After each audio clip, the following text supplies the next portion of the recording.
Olá, seja muito bem-vindo ao canal Literologia. Hoje daremos dicas de livros de um assunto muito interessante, muito bom e muito importante, que é a história da língua portuguesa, né? Então vamos dar dicas de livros bons, quer dizer, pelo menos os que a gente tem aqui. Vamos começar por esse livro aqui, História da Língua Portuguesa, organizado pelo professor Sigismundo Spina. Aqui, olha. Foi professor da USP. E esse livro, gente, é um livro muito interessante, escrito por diversos autores. Ele é organizado por séculos, começa pelo século XII e vem até o século XX. Então é realmente a formação da língua portuguesa, tá? E em cada parte, cada século, ele divide em duas partes: as notações histórico-teóricas e os textos anotados, ou seja, o exemplar. Que exemplos nós temos de textos desta época, tá bom? E aí, vamos começar pelo século XII e XIII, pelos séculos XII, XIII e XIV.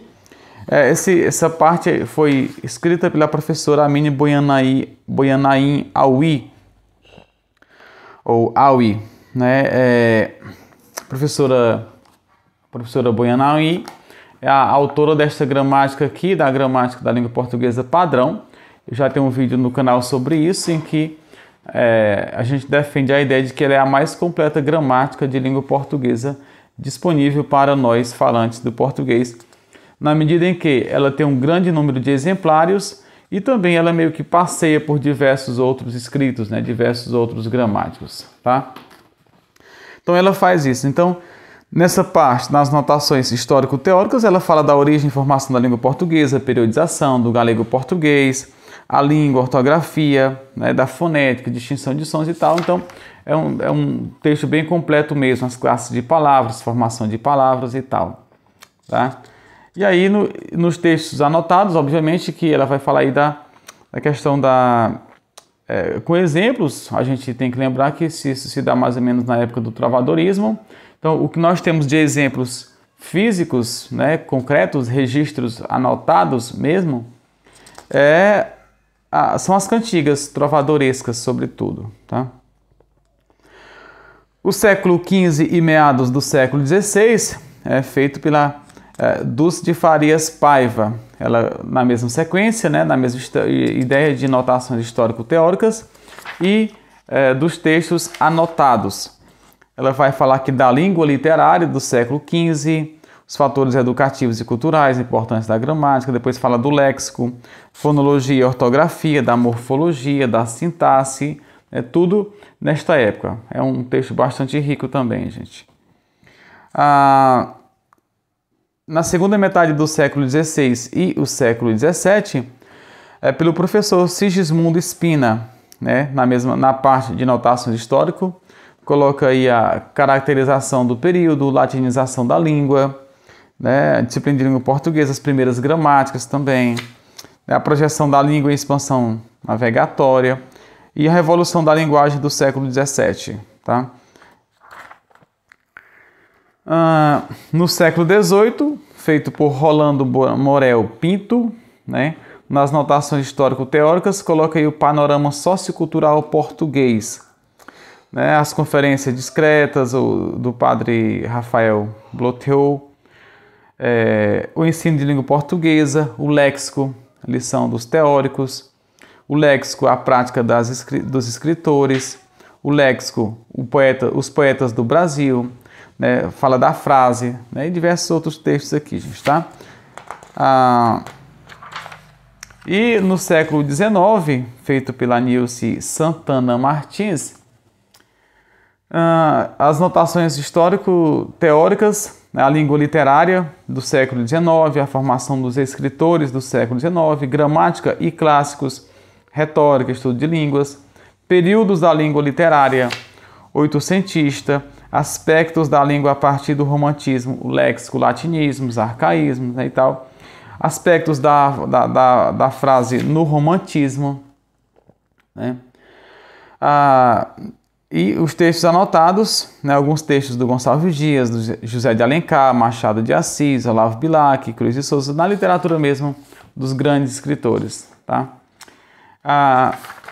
E no século XX é feito por Edith Pimentel Pinto, em que nas notações histórico-teóricas, ela coloca a língua literária do século XX, periodização, as relações com a gramática, o aproveitamento da oralidade, o léxico, a frase também. E os textos anotados, né, de Monteiro Lobato, José Lins do Rego, Mário de Andrade, Guimarães Rosa, né, Carlos Drummond de Andrade, já é mais recente. Então esse aqui é basicamente aqui o livro. O livro tem quase 600 páginas, né, ou seja, é um livro bem especificado mesmo, bem aprofundado, tá? Eu também ainda indico aqui esse livro, né, para compreender melhor. Claro que esse aqui é o principal, né, eu acho. Mas eu indico esse livro aqui, O Português Arcaico, Fonologia, Morfologia e Sintaxe, da professora Rosa Virgínia Matos e Silva. Infelizmente já faleceu também, né? É um livro muito bom, como eu já disse, ela delimita em 3 momentos da história, a fonologia, a morfologia e a sintaxe, então ela pega realmente lá o português arcaico, né? E aí é muito interessante que você vai vendo como é que a língua portuguesa vai evoluindo, tá, gente, nesses 3 aspectos. É um livro muito bom mesmo. Também tem esse livro aqui, História Concisa da Língua Portuguesa, do Renato Miguel Basso, Rodrigo Tadeu Gonçalves. É um livro também interessante, como o nome já diz, vai falar realmente dos aspectos históricos. No capítulo 1 eles falam aqui do indo-europeu ao latim vulgar, né, e fala toda essa questão, né, de todos os aspectos. Capítulo 2, a România e a formação das línguas românicas. Então você percebe que é muito mais histórico mesmo. Lá é um apanhado histórico mesmo, muito mais do que esses outros livros que eu acabei de citar, né? Capítulo 3, a formação histórico-linguística da Península Ibérica e o português europeu. No capítulo 4, do português clássico, a expansão da língua portuguesa. Capítulo 5, a ocupação do Brasil, delimitação das fronteiras e primeiros séculos do Brasil, do português em solo americano. E no capítulo 6, que é o último capítulo, o português brasileiro de 1801 em diante e a sua formação, né? Então, é um livro também muito interessante. Não é tão extenso assim, mas é muito bom. Ele tem 321 páginas, tá, gente? 22, alguma coisa do tipo aí. Livro muito bom também. E aí eu ainda indico, se quiser incrementar, esse pequeno manual aqui do Paul Tessier, que é um escritor francês, né, um estudioso francês, mas também de língua portuguesa, que foi traduzido pelo grande estudioso linguístico e gramático Celso Cunha, né? Então é um livro bem interessante mesmo, que vai falar aqui da história da língua portuguesa. A história da língua portuguesa é de maneira concisa. Na época, eles estavam fazendo esses livros, os livros tinham que ser realmente de maneira bem concisa, tá? Então, no capítulo 1 aqui, ele fala do latim aos primeiros textos em galego-português. O galego-português, mais ou menos em 1200, aproximadamente, né? O português europeu e o português do Brasil. E o português na África e na Ásia. É um livro muito bonzinho, gente, mesmo, tá? Ainda indico esse livro aqui, História do Português, do Carlos Alberto Faraco. É um livro bem interessante. Deixa eu ver aqui o ano de publicação dele, já é bem recente, 2019.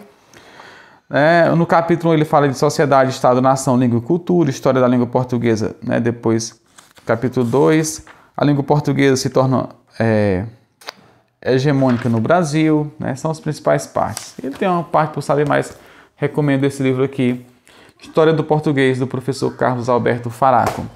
Também, se quiser aprofundar um pouco mais em questões históricas, eu tenho aqui muito boa essa gramática, né, do Manuel Said Ali, que é o grande, vamos pensar assim, o que está pioneiro ao grande filólogo Evanildo Bechara. Essa gramática aqui está a edição revista e ampliada pelo Mário Eduardo Viaro. Para quem não sabe, o professor Viaro é talvez eu arrisco a dizer, é o maior nome da etimologia no Brasil, é o maior estudioso de etimologia no Brasil. Depois eu falarei sobre ele mais quando eu estiver falando sobre etimologia, em alguns livros. Ainda recomendo esse livro aqui, gente, Gramática Histórica Portuguesa e Espanhola, do Vicente Mazip. Muito legal, porque ele faz um estudo comparativo do latim, espanhol e português sobre essas coisas. Também ainda tenho este, do português arcaico ao português brasileiro, outras histórias, né, do Cleberson Oliveira, né, do Irão Cunha e Souza e Juliana Soledade, são os organizadores. Está aqui um livro, né? É como se fossem artigos meio soltos e questões de usos, mas são textos bem bons também. Ainda recomendo esse livro aqui, do Rodolfo Hilari, Linguística Românica. É um livro bem interessante. Claro que já estamos aqui pendendo um pouco mais para a história, né, do latim e para historiografia, ou quem sabe filologia, tá? Também tem esse livro aqui do próprio Viaro, Morfologia Histórica, também se entende a evolução de questões da língua. Então, são os principais livros. Eu vou retornar com esses livros quando eu estiver falando sobre filologia e historiografia, também esse do Carlos Alberto Faraco. Então é isso, a língua portuguesa é maravilhosa e é muito prazeroso e importante conhecer a origem da língua, a sua evolução, né? Ou seja, é importante olhar a língua tanto numa visão diacrônica, na evolução do tempo, quanto numa visão sincrônica, num determinado momento do tempo, tá bom? É isso, qualquer dúvida, pergunta, pode colocar nos comentários que a gente vai tentar sanar aí. Valeu e até a próxima.